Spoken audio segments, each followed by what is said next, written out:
नमस्कार दोस्तों। आज ट्विटर पर, इंस्टाग्राम पर और फेसबुक पर मैंने ऐसे बहुत सारे पोस्ट पढ़े हैं जहां पर ये कहा जा रहा है, जहां पर ये लिखा जा रहा है कि ये हाथ बदलेगा हालात। मतलब कहां से ऐसे लोग आते हैं कि जो ये लोग कहने में बिजी हैं कि हाथ बदलेगा हालात। समझ में नहीं आता कि जो आज ये हाथ हालात बदल रहा है, इसके पहले जो 55 साल इसकी सरकारें थी, ये हाथ फिर कहाँ था? क्यों नहीं हालात तब बदला गया और आज ये हालात बदलने की बात क्यों आ रही है? क्या आप भूल गए कि पिछले 55 सालों से इन्हीं के दादा परदादा, नाना नानी, माता पिता, अन्य प्रकार के लोग इस देश पर राज किए हैं। फिर भी आज राहुल गांधी कह रहे हैं कि देश में गरीबी कैसे आई।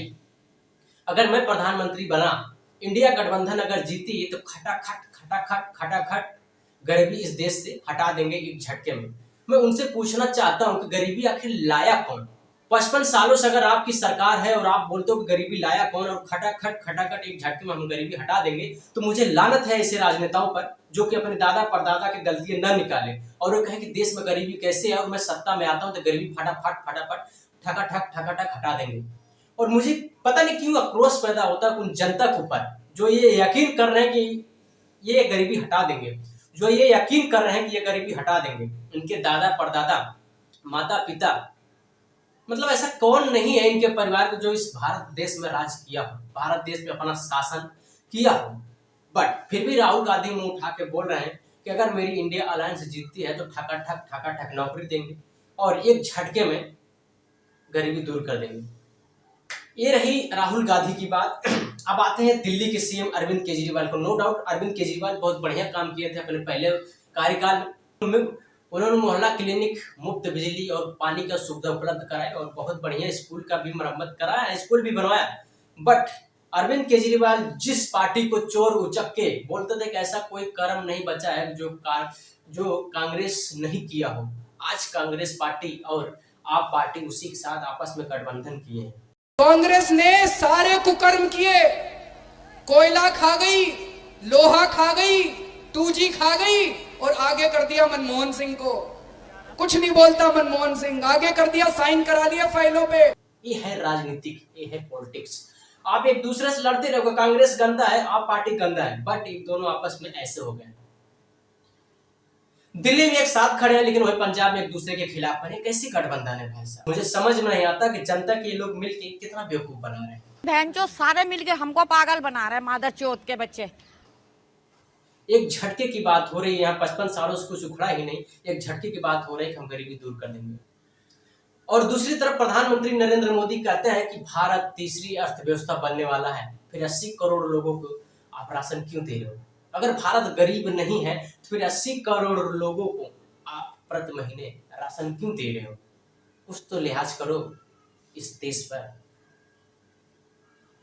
बिहार के तेजस्वी यादव युवा नेता, चीफ मिनिस्टर के दावेदार, ये कहते हैं कि ठकाठक फटाफट हम 1 करोड़ नौकरी देंगे। आज बिहार के ऐसी हालत के जिम्मेदार कौन है? पिछले कई दशकों से इन्हीं लोगों को तो सरकार है बिहार में। इनके पिताश्री थे तो फिर क्यों नहीं फटाफट नौकरी दिए? क्यों नहीं बिहार के मुंबई बना दिए? आज पहली बार तेजस्वी यादव सरकार में खड़े हैं क्या? पहली बार चुनाव में खड़े हैं क्या? मगर ऐसा क्यों हुआ? क्या बिहार की जनता कभी तेजस्वी यादव से सवाल किया जब आपके पिताश्री नहीं कर पाए तो आप क्या करेंगे? जो आपके पिताश्री लगभग 15 सालों से चीफ मिनिस्टर थे बिहार में, तब काहे नहीं हुआ? लेकिन बिहार की जनता इतनी मासूम हो चुकी है कि पूछने पर पता नहीं कहां से आते हैं ऐसे लोग जो कि पूछ नहीं पाते कि हमारा नेता कैसा हो, तेजस्वी यादव जैसा हो। आज 15 सालों से इनके पिताश्री चीफ मिनिस्टर बने थे, कई सालों से, फिर भी बिहार को उद्धार नहीं कर पाए। आज ये बंदा कहता है कि एक झटके में फटाफट नौकरी दे देंगे। अपने अखिलेश भैया, उत्तर प्रदेश के माने जाने चेहरा है अखिलेश भैया, उनका एक बयान मैं सुन रहा था। उन्होंने कहा कि मैं उत्तर प्रदेश में सारी सीटें जीत रहा हूं, बस एक सीट छोड़ को। मतलब 80 सीट है उत्तर प्रदेश में, 79 सीट अखिलेश भैया जीत रहे हैं, इंडिया अलायंस जीत रहे हैं 79 सीट। बाकी बीजेपी सिर्फ एक पार्टी पर लड़ाई कर रही है, बाकी बीजेपी सिर्फ एक सीट पे लड़ाई हो रही है, वो भी शायद अखिलेश भैया जीत जाए। ये कोई लॉजिक बात नहीं हो भाई। जो व्यक्ति दूसरी बार चीफ मिनिस्टर बना उत्तर प्रदेश में, और आप उसको बोलो सिर्फ एक सीटे पर लड़ाई है, बाकी तो 79 सीट हम जीत ही रहे हैं। ये कौन सा लॉजिक हुआ भाई साहब? ठीक है, मान लिया कि कितनों भी गलत काम किया होगा, कितनों भी जनता उसके खिलाफ खड़ी, बट एक सीट, ये कोई लॉजिक वाला बात हुआ? क्या उत्तर प्रदेश की जनता योगी कितना निकम्मा समझती है कि उनको सिर्फ एक सीट भी नहीं जीतने देगी? बीजेपी कितना कमजोर लोग समझ लिया है कि मतलब बोलते हैं 4 जून के बाद बीजेपी में कोई रुकेगा ही, 4 जून के बाद इंडिया अलायंस की सरकार बनेगी। हाँ बनेगी भैया, काहे नहीं बनेगी? आप भी अच्छे काम करो, बढ़िया से काम करो, मैनिफेस्टो जैसे वाला कोई भी कारनामा देश में मत करना। और हाँ, आपको जानकारी के लिए जनता को याद में दिला दूं, अगर राहुल गांधी से कांग्रेस पार्टी से कोई उम्मीद रखता है तो मुझे समझ नहीं आता कि उसको पिछली बातें क्यों नहीं याद है। वक्फ बोर्ड किसने बनाया? जो आज अगर खड़ा होकर बोल दे कि बिल्डिंग मेरी है, ये जगह मेरी है, तो आप सुप्रीम कोर्ट भी नहीं जा सकते कि सुप्रीम कोर्ट साहब वक्फ बोर्ड बोल रहा है कि जमीन मेरी है, आप मेरी सुनवाई कीजिए।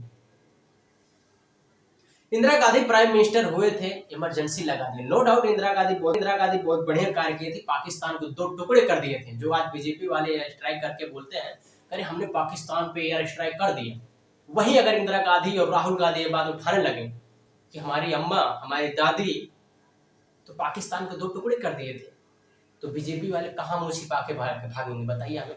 आज एयर स्ट्राइक करके बोलते हैं हमने तो पाकिस्तान की मुंह तोड़ जवाब दे दिया, पाकिस्तान के अंदर घुस के मार दिया। इंदिरा गांधी पाकिस्तान के अंदर घुस के मारे भी थे और उसका 2 टुकड़े भी किए थे, एक बांग्लादेश बनाए, एक पाकिस्तान बनाए। लेकिन वही इंदिरा गांधी है 1975 में इमरजेंसी लागू करके अपना पूरा धज्जिया उड़ा लिए और अपने पुत्र के राजीव गांधी के कहा था कि आपको एक जिम्मेदारी दी जाती है कि आप जनसंख्या नियंत्रण कानून जो है नसबंदी वाला, बंदी आप पूरी कड़ाई के साथ लागू करेंगे।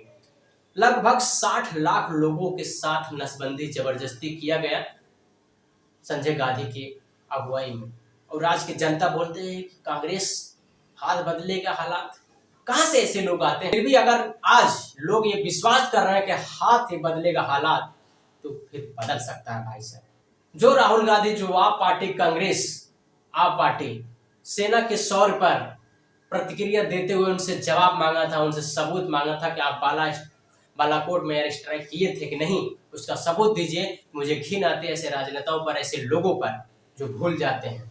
आप सवाल पूछिए बीजेपी से कि पुलवामा में आरडीएक्स आया कैसे? कभी भी ये बात सामने नहीं आई बीजेपी की तरफ से पुलवामा में आरडीएक्स आया कैसे। खैर, कोई भी पार्टी दूध की धुली हुई नहीं है, आप अपने विवेक से, अपने हिसाब से चुनाव कीजिएगा। लेकिन एक चीज याद रखिएगा, कांग्रेस पार्टी का काम और बीजेपी का काम और आम आदमी पार्टी का काम और उत्तर प्रदेश में अखिलेश भैया का काम, याद करिएगा कि 55 सालों से धारा 370 कोई भी सरकार नहीं हटा पाई, 10 सालों में प्रधानमंत्री नरेंद्र मोदी हटा दिए। याद कीजिएगा पिछले 500 सालों से राम मंदिर का सुनवाई चल रहा था, हमारे भगवान प्रभु श्री राम जी टेंट में रहते थे। 55 सालों से बहुत सी सरकारें आई, बहुत सी सरकारें गई, बट कोई भी राम मंदिर का उद्घाटन, राम मंदिर नहीं बनाया। बीजेपी ने सिर्फ 10 सालों में बनवा के रख दिया।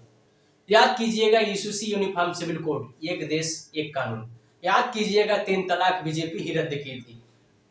याद कीजिएगा हर घर उज्जवल योजना बीजेपी ही लागू की है। याद की सोशल मीडिया पर, ट्विटर पर एक वीडियो मिला है, मैं आप तक जरूर शेयर करूंगा। पहले आप ये वीडियो देखिएगा, उसके बाद अपने आप वीडियो देखिएगा, उसके बाद कंक्लूजन निकालिएगा क्या मतलब वाकई में ऐसा हुआ था।